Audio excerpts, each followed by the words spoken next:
So we began this class thinking about how gender shapes politics and politics shape gender and does that in French history, but also how to think of gender means to never think of gender by itself, but to think of gender, sex, and race as always imbricated. So for the rest of the semester, as we think about the late 20th century and early 21st century, I would like to focus on precisely these moments when questions of gender, sex, and race emerge to disrupt, subvert, or challenge the myth of Republican universalism. And I would encourage you to review my original lecture on the definition of Republican universalism and to keep in mind, as we move forward, that French political culture and imaginary is very different than the American one, however much you stumble onto situations that echo your own present moment. And part of our work is to encounter something so profoundly different and to understand its logic. So what we've seen is how a new era of politics emerges in the wake of the 1968 sexual revolutions, and that has much to do with the ways in which the conditions for politics evolve.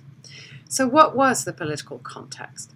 In the wake of May 68, Charles de Gaulle, then president, organized a referendum which he lost and then resigned. He was succeeded by another right-wing president, Georges Pompidou, who initiated a fairly dramatic project of economic and social reforms in September 1969. This was to be the launch of a new society.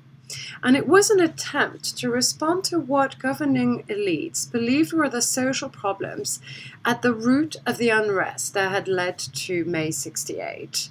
So their remedy lay in, first, a restructuring of state power, economic modernization, transforming social structures, and creating more open lines of communication between the government and the population. So over the next 3 years, the Prime Minister undertook several different reforms, including the liberalization of the media. It was, prior to that, essentially state-controlled media, a concerted push for industrialization, an effort to stimulate French exports, and the reform in 1970 of the minimum wage. So the hourly wage was transformed into a monthly base salary. Keep in mind that there had been 9 million workers who had occupied factories and gone on strike during May 68. So by early 1973, Pompidou had a domestic popularity rating consistently above 50%. However, several events occurred over the course of the early 1970s that illustrate both the limits of Pompidou's success and the overall stability of the Gaullist political and economic model. One example is what happened in the spring 1973, when workers at the Lip watch factory in Besançon occupied the factory and seized the watches they had built after word leaked that the company was bankrupt and would be dismantled. Now, the leaders of this movement drew on ideas and traditions of leftist Catholicism and the enthusiasm for direct action that had emerged among student, labor, and anti-colonial activists in the late 1960s. So the workers spent significant time reflecting and discussing how to reorganize the labor system in the factories and restarted production under their own control. They also began selling the watches they had seized to prevent the factory owner from, and I quote, stealing the means of production.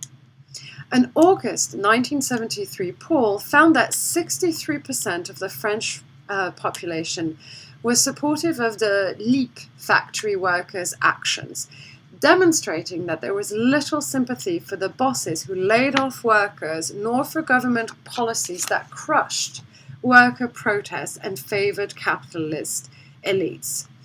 Now, this is actually not the sole instance of workers attempting to manage their own means of production and occupying factory. Ultimately, none of them survived. But more worryingly, another event took place. The 1973 legislative elections saw the appearance on the national stage of a new far-right political party called the Front National, or National Front, the FN, which had been founded in 1972. The movement's leader was Jean-Marie Le Pen, a former French paratrooper who had served in Algeria. And Le Pen sought to link the economic problems of the early 1970s, and specifically rising unemployment and economic insecurity, to growing anxieties linked to immigration and the more visible presence of non-white migrants in France after decolonization. And he very purposefully drew on those pro-French Algeria who had never accepted Algerian independence, and those European Algerians, the Pieds Noirs, who had come to France after Algeria and displayed what was called nostalgia. So although the FN won only a fraction of the vote in its early campaigns, its anti-immigration rhetoric had significant consequences as acts of violence against immigrant populations in France multiplied throughout the country over the course of 1973. And finally, another development reshaped France's political scene. That is the oil crisis that followed the Yom Kippur War in the Middle East in October 1973, and which inaugurated the beginning of an economic crisis which engulfed large parts of Europe. Inflation skyrocketed to 15.6% in France. Unemployment increased significantly. And the resulting recession marked the dramatic end of the economic miracle of the 30 glorious years. As a result, in 1974, a new political figure emerged, a younger, seemingly more modern president. And I encourage you to watch the video of this president, which I have posted. So this was right-wing politician Valéry Giscard d'Estaing, who won the presidency with 50.8% of the vote against leftist François Mitterrand, who garnered 49.2% of the vote, indicating a renewed strength for the French left.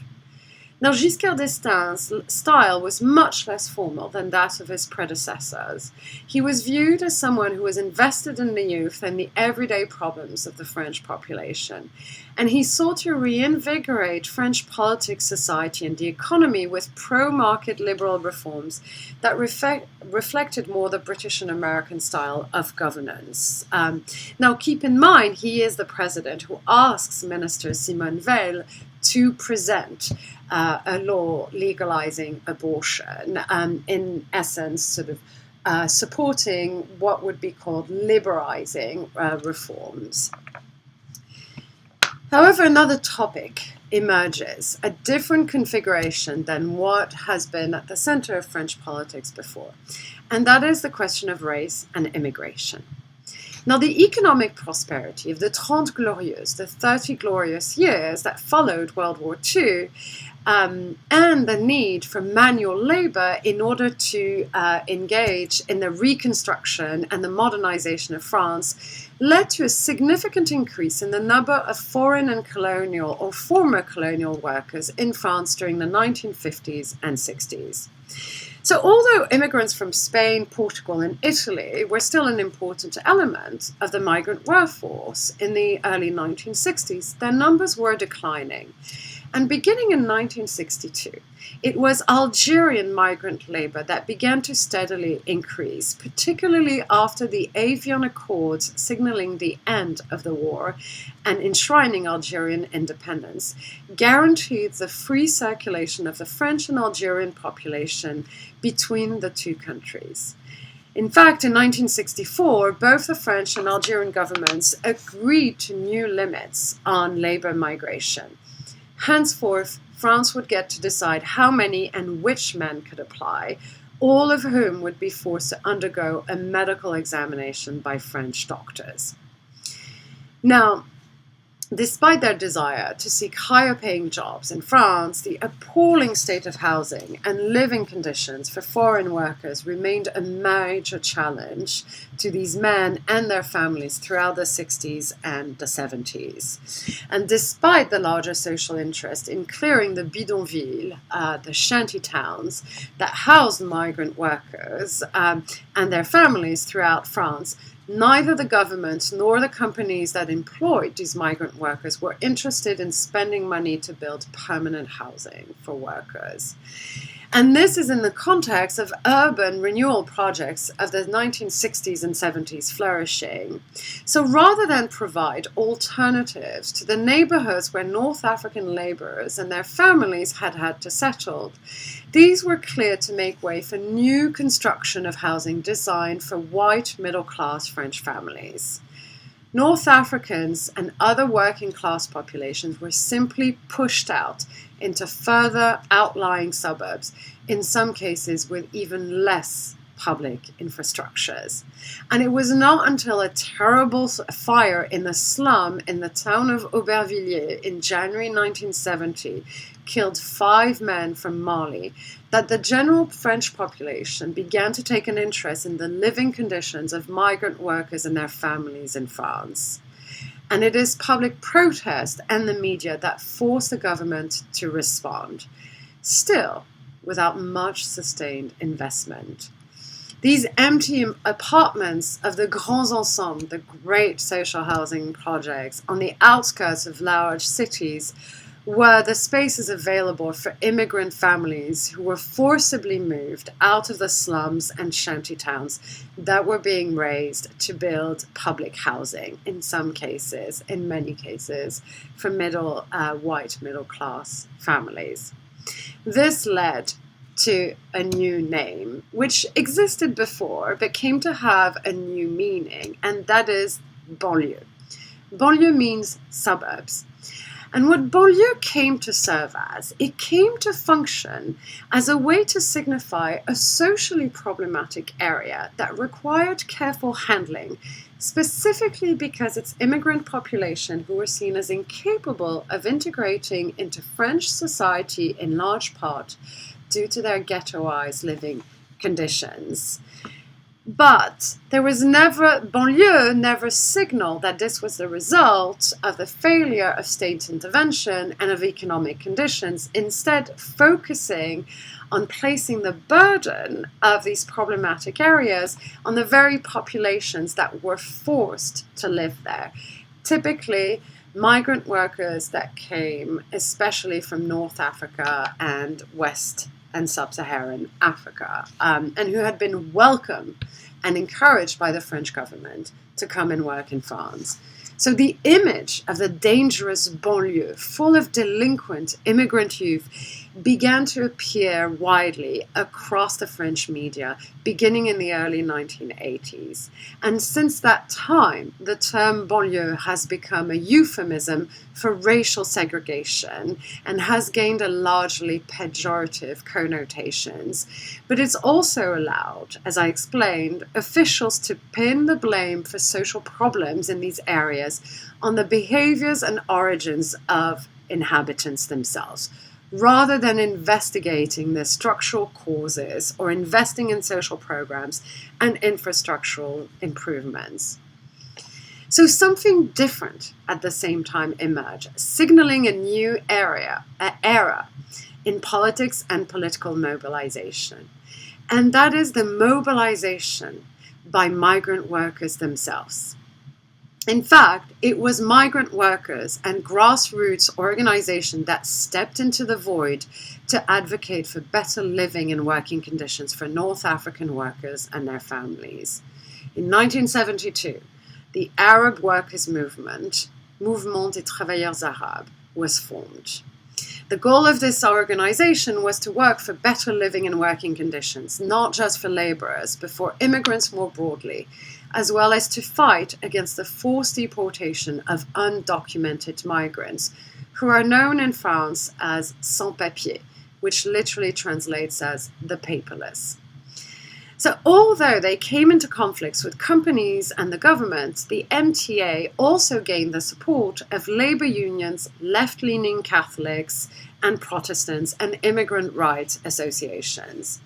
So through the activism of workers themselves, some of whom went on a hunger strike in the spring of 1973 to protest their lack of basic human rights and access to legal status, and pressure on the government for French ministry from French activists, finally, the Interior Ministry regularized the status of 50,000 migrants in the summer and fall of 1973. However, the summer of 1973 also saw a number of violent racist attacks targeted directly at North Africans in France, as well as growing momentum specifically amongst far-right organizations, especially the newly created National Front, to rhetorically and physically confront what they began calling the problem of Algerian immigration. Attacks against North Africans occurred throughout France, with Algerian worker solidarity organizations counting 11 deaths of Algerians between late August and mid-September 1973. So a moment in time always involves both what seems to be the continuation of earlier political obsessions, as well as movements for improvements alongside with enduring conflicts. And this creates the context for a decade, the 1980s, that seems to unfold rather differently. Because in 1981, an unprecedented event took place. A left-wing candidate, François Mitterrand, was elected to the presidency, which hadn't happened in decades.